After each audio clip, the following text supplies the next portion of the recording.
പോലീസിലും സംസ്ഥാന സർക്കാരിലുമുള്ള വിശ്വാസം നഷ്ടപ്പെട്ടുവെന്ന് തന്നെയാണ് മരിച്ച മുൻ എ.ഡി.എം. നവീൻ ബാബുവിന്റെ ഭാര്യ മഞ്ജുഷ CBI അന്വേഷണം ആവശ്യപ്പെട്ട് നൽകിയ ഹർജിയിലൂടെ വ്യക്തമാകുന്നത്.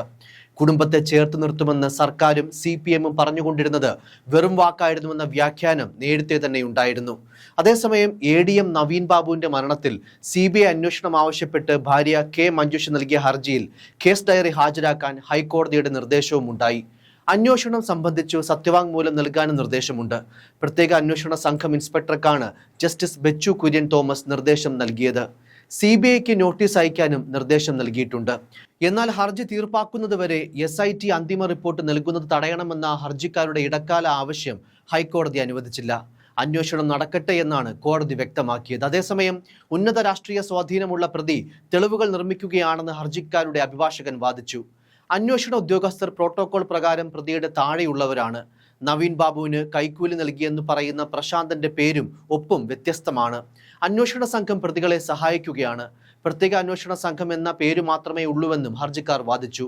എ.ഡി.എം. നവീൻ ബാബുവിനെ കൊന്ന് കെട്ടിത്തൂക്കിയതാകാമെന്ന സംശയമുന്നയിച്ച് ഭാര്യ K. മഞ്ജുഷ കഴിഞ്ഞ ദിവസമാണ് ഹൈക്കോടതിയെ സമീപിച്ചത്.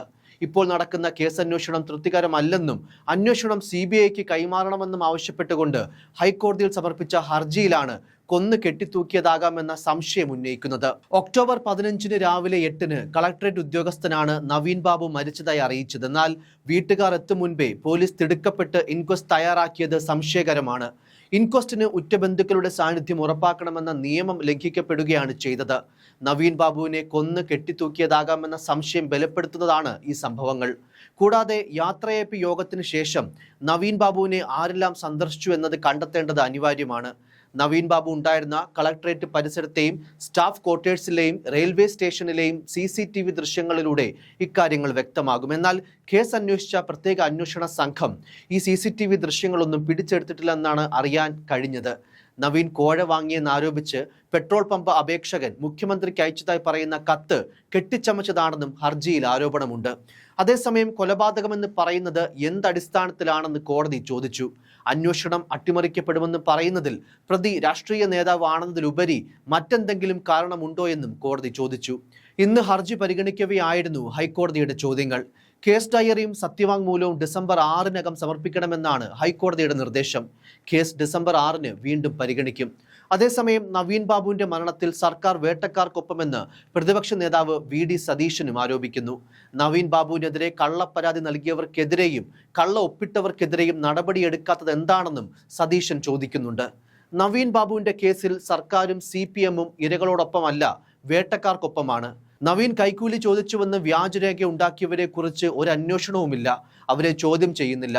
കള്ള ഒപ്പിട്ട് പരാതി കൊടുത്ത ആൾക്കെതിരെ നടപടിയില്ല. പാർട്ടി സെക്രട്ടറി നവീന്റെ വീട്ടിൽ പോയി കുടുംബത്തോടൊപ്പമാണെന്ന് പറയുകയും അദ്ദേഹം സ്വന്തം ഭാര്യയെ കേസിലെ പ്രതി PP ദിവ്യ ജയിലിൽ നിന്നിറങ്ങിയപ്പോൾ സ്വീകരിക്കാൻ പറഞ്ഞയക്കുകയും ചെയ്തു. CPM-ന്റെ ഇരട്ടത്താപ്പാണിതെന്നും സതീശൻ ആരോപിക്കുന്നു. എന്തായാലും PP ദിവ്യയുടെ അറസ്റ്റിനെ തുടർന്ന് പോലീസ് അന്വേഷണം തൃപ്തികരമാണെന്ന് പറഞ്ഞിരുന്ന കുടുംബം നിലപാട് മാറ്റിയതിന് പിന്നിൽ കാരണങ്ങൾ ഒട്ടേറെയാണ്. കുടുംബത്തിന്റെ ഭാഗത്ത് നിന്ന് ചിന്തിക്കുകയാണെങ്കിൽ ആ ആരോപണങ്ങൾ സത്യമാണെന്ന് കൂടി പറയേണ്ടി വരും. അതൃപ്തിയുടെ ആദ്യ സൂചന പുറത്തു വന്നത് നവീൻ ബാബുവിന്റെ ഫോണിലെ കോൾ വിവരങ്ങൾ, CCTV ദൃശ്യങ്ങൾ തുടങ്ങിയവ സംരക്ഷിക്കണമെന്ന ആവശ്യവുമായി ഭാര്യ മഞ്ജുഷ കണ്ണൂർ കോടതിയിൽ എത്തിയതോടെയാണ്. രാഷ്ട്രീയത്തെ ഭയമില്ലെന്ന് 1 മാസം മുൻപ് നവീന്റെ സഹോദരൻ പറഞ്ഞപ്പോൾ തന്നെ നീതിക്ക് വേണ്ടിയുള്ള കുടുംബത്തിന്റെ നിശ്ചയവും വ്യക്തമായിരുന്നു. കുടുംബത്തെ ചേർത്ത് നിർത്തുമെന്ന് CPM പത്തനംതിട്ട ജില്ലാ നേതൃത്വവും സംസ്ഥാന സെക്രട്ടറി അടക്കമുള്ളവരും പറയുകയും കണ്ണൂർ ജില്ലാ ഘടകം വേറൊരു നിലപാടെടുക്കുകയും ചെയ്തപ്പോൾ തന്നെ സർക്കാരിന്റെ ഇരട്ടത്താപ്പ് എന്ന ആരോപണം ശക്തമായിരുന്നു.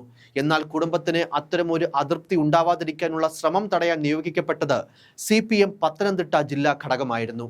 CPM നേതാക്കൾ ആഴ്ചയിൽ പലവട്ടം വീട്ടിലെത്തി കുടുംബാംഗങ്ങളെ കണ്ടിരുന്നു. എന്നാൽ PP ദിവ്യ ജയിൽ മോചിതയായതോടെ ഇത്തരം സന്ദർശനങ്ങൾ ക്രമേണ കുറഞ്ഞു. എന്നാൽ ജില്ലാ സെക്രട്ടറി ആഴ്ചയിൽ 1 വട്ടം ഇപ്പോഴും സന്ദർശിക്കാറുണ്ടെന്നാണ് വിവരം. കേസ് അന്വേഷണത്തിന് രൂപവൽക്കരിച്ച പ്രത്യേക സംഘം കുടുംബത്തിന്റെ മൊഴിയെടുക്കാൻ വൈകിയെത്തിയതും വിമർശനങ്ങൾക്കിടയാക്കി. പ്രത്യേക സംഘമെന്ന് പേരുണ്ടെങ്കിലും മൊഴിയെടുക്കാൻ വന്നത് കണ്ണൂർ ടൗൺ SHOയും 2 പോലീസുകാരുമായിരുന്നു. നവീൻ ബാബുവിന്റെ സംസ്കാരം നടന്ന ദിവസം മൊഴിയെടുക്കാൻ വന്നതും ഇതേ SHO തന്നെയായിരുന്നു. കണ്ണൂർ റേഞ്ച് DIGയുടെ മേൽനോട്ടത്തിൽ Kannur city police commissioner Ajith കുമാറിന്റെ നേതൃത്വത്തിലുള്ള 6 അംഗ സംഘത്തെയാണ് പ്രത്യേകമായി നിയമിച്ചത്. എന്നാൽ ഫലത്തിൽ പ്രത്യേക സംഘത്തിന്റെ സാന്നിധ്യമൊന്നും കുടുംബത്തിലെത്തിയുള്ള അന്വേഷണത്തിൽ ഉണ്ടായില്ലെന്നാണ് വിവരം. മരിക്കുന്നതിന് 2 ദിവസം മുൻപ് നവീന്റെ ഫോണിൽ വന്ന നമ്പറുകളിൽ കുടുംബത്തിന് തിരിച്ചറിയാൻ പറ്റുന്നുണ്ടോ എന്ന അന്വേഷണമാണ് രണ്ടാമത്തെ വരവിൽ ടൗൺ SHOയും സംഘവും നടത്തിയത്. പിന്നീട് കണ്ണൂരിൽ നിന്ന് കുടുംബത്തോട് വിവരങ്ങൾ തേടുകയായോ അന്വേഷണ പുരോഗതി അറിയിക്കുകയുണ്ടായിട്ടില്ല. മാത്രമല്ല, നവീൻ ബാബു മരിച്ച ദിവസം സഹോദരൻ കണ്ണൂർ ടൗൺ പോലീസിൽ നൽകിയ പരാതി ഫയലിൽ സ്വീകരിക്കാൻ വൈകിയെടുത്ത് തുടങ്ങിയതാണ് കേസിലെ പൊരുത്തക്കേടുകളെന്ന ബോധ്യമാണ് കുടുംബത്തിനുള്ളത്. മാത്രമല്ല, പോസ്റ്റ്മോർട്ടം, ഇൻക്വസ്റ്റ് നടപടികളടക്കം ബന്ധുക്കൾ എത്തുന്നതിന് മുൻപ് തന്നെ പൂർത്തിയാക്കിയതിലും കുടുംബത്തിന് പരാതിയുണ്ട്.